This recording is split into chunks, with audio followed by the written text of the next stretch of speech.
Só que aí, doutoras e doutores, a gente tem um certo problema. E qual é esse certo problema? Uma alta carga de insegurança jurídica para o exercício da sua profissão. Se a gente não consegue delimitar na prática se o processo informacional ao paciente foi cumprido de maneira eficaz e efetiva ou não, se mesmo a gente documentando esse dever informacional por meio do termo de consentimento livre e esclarecido, a gente está sujeito a ser processado pela alegação de não cumprimento do dever informacional, a senhora e o senhor concordam comigo que nós estamos diante de uma alta carga de insegurança jurídica com relação ao exercício da medicina? Nesse caso eu estou falando nós porque eu estou aqui lecionando junto com os senhores, né? Mas na verdade esse pensamento dirigido inteiramente às senhoras e aos senhores, certo? Os senhores notaram aí vamos dizer assim, a sofisticação dessa ideia? Conseguiram entender esse problema? Quer dizer, eu estou tentando traduzir aquilo que eu disse até agora. Eu pensando, como médico, quais são as chances de eu ser condenado criminalmente por um ato médico? Baixas, por aquilo tudo que eu já disse. Quais são as chances que eu tenho de ser condenado numa ação civil indenizatória por erro médico? Tenho alguma chance, sim, mas para que eu seja condenado, terá que haver uma perícia no processo dizendo que eu errei. Portanto, eu tenho alguma segurança. Uma perícia no processo terá que ser realizada, eu vou ter o meu assistente técnico dentro desse processo, um outro médico me auxiliando, eu terei a minha banca de advocacia absolutamente fundamental para fazer a minha defesa, né?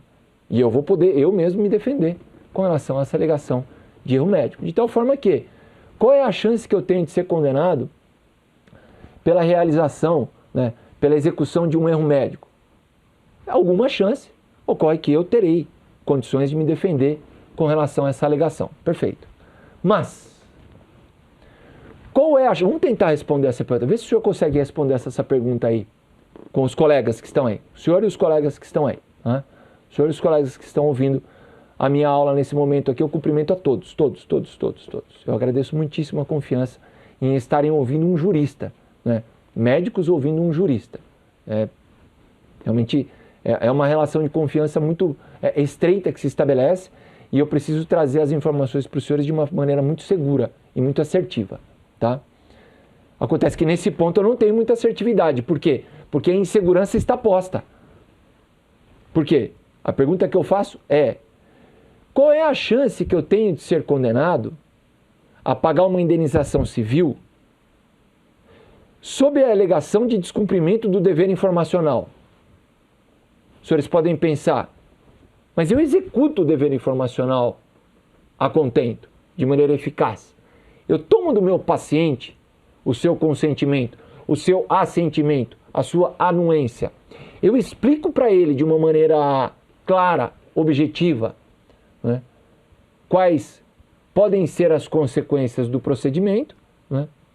Ou mesmo eu explico que eu não tenho condições de esclarecer de maneira clara todos os aspectos, todas as consequências que podem resultar de um procedimento cirúrgico, por exemplo. Eu explico isso para ele. E ele diz: eu estou de acordo com o tratamento. Façamos o tratamento. E esse documento é assinado. Esse documento é assinado. Eu pergunto, se esse documento puder ser impugnado na justiça, né, qual é o grau de segurança jurídica que os senhores têm para prestar a sua medicina? É a pergunta que fica. É a pergunta que eu estou tentando responder nesse meu pós-doutoramento internacional. Por quê? Porque nós temos que buscar, o quanto possível, segurança jurídica para o exercício de todas as profissões. E no meu mistério de ensinamento do direito médico para a medicina. Certo ou errado isso? Pois bem,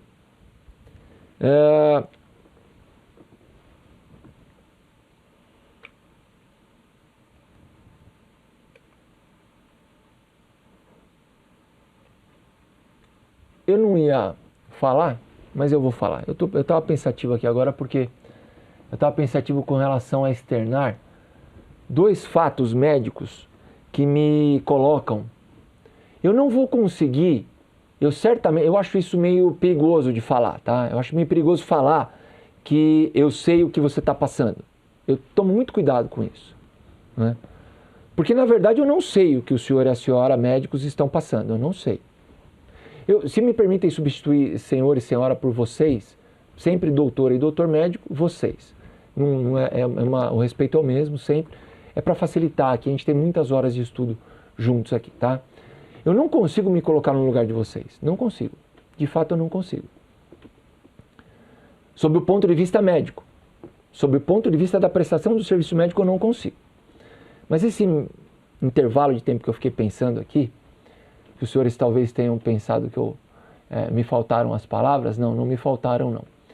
Eu estava pensativo com relação a trazer um fato que eu nunca trouxe em lugar algum. Eu nunca trouxe esse fato em lugar algum. Em nenhuma aula que eu dei até hoje, eu já dei aula em muitos congressos médicos, eu leciono uma pós-graduação de Direito Médico, eu sou coordenador exclusiva para advogados, então aqui é só para médicos esse curso pela Hotmart, tá? E nas faculdades em que eu leciono, nos locais onde eu sou chamado na UAB, eu vou em muitas subseções da UAB para dar aula sobre direito médico. Eu nunca comentei esse caso que eu vou comentar agora, mas eu vou me encorajar e eu vou trazer o caso para dizer o seguinte, que apesar de eu não conseguir me colocar no seu lugar, enquanto profissional da medicina, né, eu passei uma situação, eu vivenciei uma situação de fato médico em que eu vi na minha pele que nem sempre há condições da execução exauriente, completa, perfeita e acabada desse denominado dever informacional. Eu vou narrar duas situações aqui com duas das pessoas mais amadas da minha vida. Isso aconteceu em dois fatos médicos separados e isso para mim foi uma experiência extraordinária. Para eu poder hoje pensar essas questões de responsabilidade civil médica sob esse enfoque do profissional de medicina. Sob o enfoque do profissional de medicina. Tentando exercer aquilo que tanto se fala hoje, mas que muito se fala e pouco se pratica, que é a empatia. Ou seja, a capacidade de se colocar na situação da outra pessoa e verificar quais são as consequências de uma ideia que está na minha cabeça, teoricamente, que para mim é uma teoria, mas que para a pessoa vai ser prática, vai ser vida prática, que para a pessoa vai influenciar a carreira dela, o patrimônio dela, a vida dela, né? Vamos lá. Vamos para os dois casos e depois eu quero falar da situação em que eu, na semana passada, não me deixem esquecer, aqui embaixo eu vou trazer uma citação do professor Kifuri, de uma tese que começou a ser construída sobre não mais sobre o consentimento informado, não me deixem esquecer disso, mas sobre o convencimento informado. Eu ouvi isso na semana passada, há uns 10, 15 dias atrás eu ouvi a construção dessa teoria sobre que vai começar a ser pensada a ideia não só de um consentimento informado, mas também de um convencimento informado. Aí a pergunta que eu faria é a seguinte: se já está sendo difícil para demonstrar, para comprovar que houve o devido consentimento informado, os senhores imaginam qual não seria a dificuldade para a gente demonstrar o convencimento informado?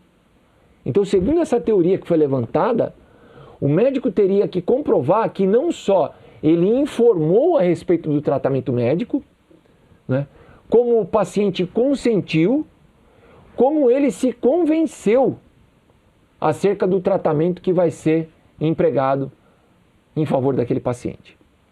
Eu, na minha opinião, né, essa é uma ideia teórica, uma ideia que foi formulada na mente de um jurista que vai influenciar decisivamente na vida prática, não dos juristas, mas sim dos médicos. Lá embaixo eu comento sobre isso. Agora, os dois fatos médicos que ocorreram comigo, que dois fatos que ocorreram comigo, né, com o meu papai e com a minha menina de 6 anos, a minha filha. Dois fatos médicos em que eu vivenciei diretamente a execução do dever informacional prestado pelo médico à minha família, tá? E em ambos os casos, os médicos foram absolutamente claros e disseram para mim: olha, é o seguinte, não tem como a gente fornecer todas as informações a respeito do diagnóstico, também não dá para fornecer todas as informações a respeito da terapêutica que vai ser implementada e muito menos sobre o prognóstico. Vamos aos dois casos depois do café. Um cafezinho.